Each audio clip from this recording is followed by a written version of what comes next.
As we all know, the blue-black Sakazuki leader was announced to be banned starting April 1st, which is in a couple more weeks. So in this video, I'll be making a speedrun tier list on all the leaders post Sakazuki banning. As there are over 60 leaders, I won't spend too much time on each of them. The ranking here is based on my opinion, and if you disagree, feel free to let me know why in the comment section below. Also, at the end of the day, play the leader that you like most, but if you are looking to do well at events or locals, try to avoid those leaders in tier 5. So let's start off with Red Luffy. Red Luffy, I'll put him in tier 4, followed by Green Kid, which I'm gonna put in tier 3, followed by Crocodile, also belongs in tier 3. Kaido belongs in tier 4. Shanks, easy tier 5, followed by Sakazuki in tier 5, Black Luffy in tier 5, Yamato in tier 5. Next we have Big Mom. Big Mom I would say belongs in tier 3. Red Purple Law, tier 1 for sure. It is really consistent, and even in Japan or in Asia, there has been a couple of flagship wins for Law, and this deck is really consistent. So next we have Red Purple Luffy. I want to say Red Purple Luffy is in tier 2, but yeah, we'll put him here in the meantime. Next is Red Purple Kid. I want to put him at tier 5 because he really lacks the support.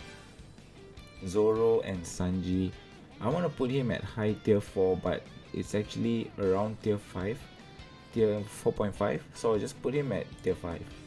Uta really playable, tier 2 or tier 3, but I think tier 2 is much better, can compete with the top decks in tier 1, which I think we'll find out by the end of this video. Red Yellow Sabo, tier 3 for sure, high tier 3, has a lot of potential, especially with the new Red Dragon. Ace as well belongs in tier 3, a lot of potential, not enough people playing with this deck I believe. Next we have Black Yellow Luffy, immediate tier 1. This deck is really strong, being able to play Moria into two of the Kid, Sabo, Ace or Luffy, and then just immediately plussing off that. Really great leader if you want to compete at higher events, but definitely the highest skill cap belongs to this leader. Next we have Uta, Red Uta, easy tier 5, as well as the promo Luffy. Could be in tier 4, but I think there are better blue leaders, so I'll just put him in tier 5. Zoro, with Sakazuki banning, so we won't expect to see much of low cost removals other than black decks, so I won't want to put him in tier 2 for now. Same reasoning, I want to put Red Green Law in tier 2, either tier 2 or tier 3, but I'll just leave him at tier 2 for now. Luffy has potential, I'll put him at tier 4. Oden as well, tier 4. Doffy could be in tier 2 or in tier 3, but I'll be comfortable putting him in tier 2.5, but for now I'll just put him at tier 2. Kaido belongs next to Kaido, same with this BP Crocodile here as well. And King in tier 4 as well, but very low tier 4, mainly because this purple King has access to Onigashima Searcher, so we'll put him at tier 4. Next we have Whitebeard. I want to say Whitebeard belongs in tier 3, high tier 3, so we'll put him next to Ace. Gup is an easy tier 5, no synergy there and really bad effect. Next we have Green Blue Sanji, tier 5 as well. Kinemon, I'll put him next to Oden.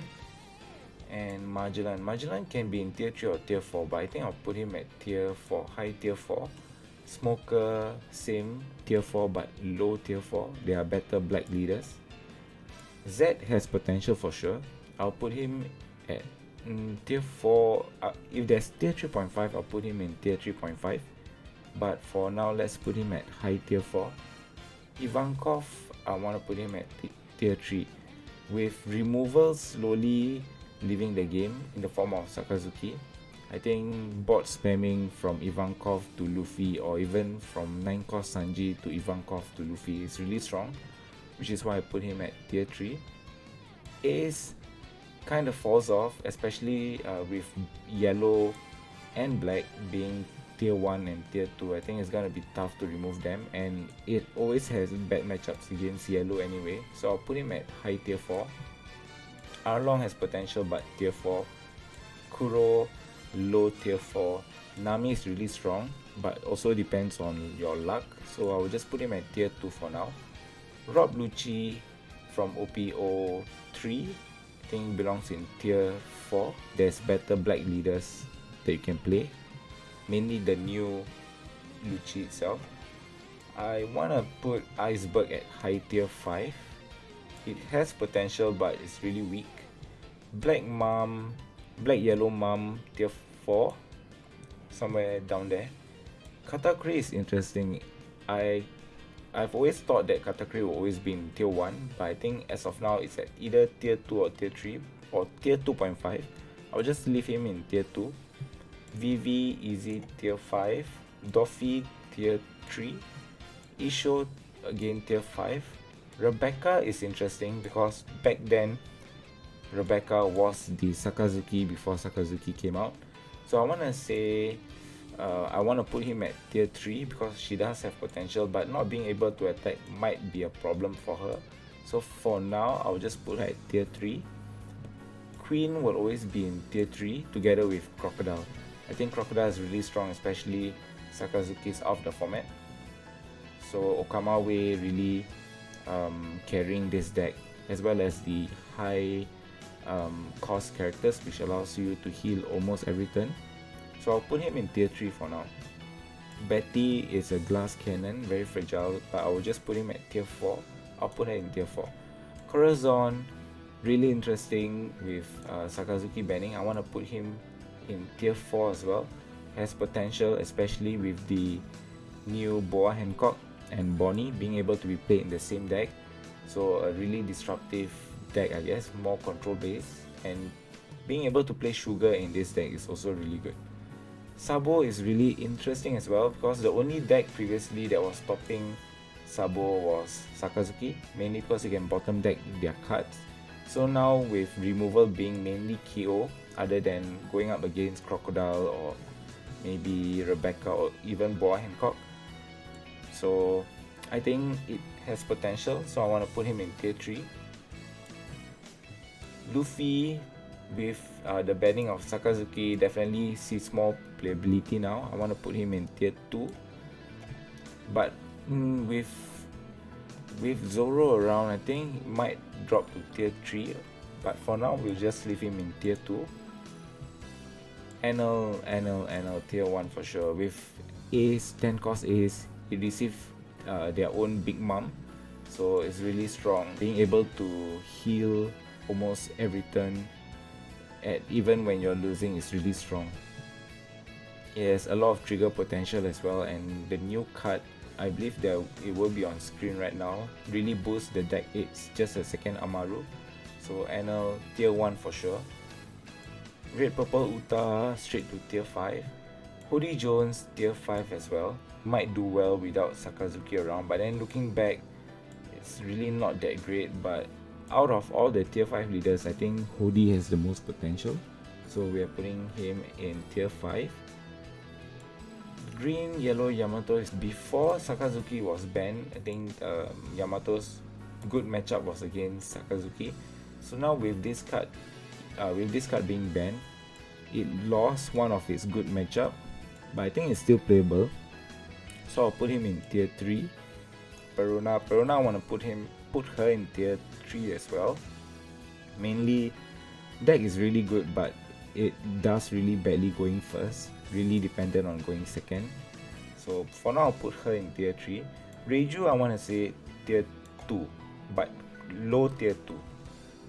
Gecko Moria tier 2 as well. Falling off a little with the banning of Great Eruption, losing one of its consistency card. Next we have Dragon. Dragon not really explored because I think people would rather play Zoro instead. So for now we'll put Dragon in tier 3 next to Sabo. Bonnie, I want to say tier 1 with Sakazuki banning. But even if Sakazuki is still in the format, I would rank Bonnie in tier 2. For now, after the banning, I'll probably put her in tier 1. Foxy is really fun, but I think the most it is at tier 4, high tier 4. Hancock can be in tier 1 or high tier 2, the highest in tier 2, mainly because of its high removal and being able to recover your resources really quickly. So okay, for now we'll just put her in tier 2. Rob Lucci, really strong. I think this deck will be the next Sakazuki, possibly, but not as broken as Sakazuki. But what I meant is by the removal, we have Rob Lucci, and then he even has access to Gecko Moria and the new 8 cost Sabo. So for that, I want to put him in tier 2, high tier 2 as well. Vegapunk, the lowest of tier 4. It's really good. Effect is really good. The cards are good. Just that not being able to attack, as well as starting off with 2 life, and usually the game drags out really long. Just for that, I'll put him in tier 4. So that is a rough tier list that I have. This is again just my opinion. If you have any questions why I rank some of the leaders here, just let me know in the comments. I'll try to reply to all of them. That's all for this video. If you found this video interesting or helpful, give this video a like and consider subscribing to the channel. Also, let me know in the comments again what you think of this list, and if you have a better one, you can also let me know. Also, don't forget to follow me on Twitter for more One Piece TCG content, and as always, thank you for watching. I'll see you in the next one.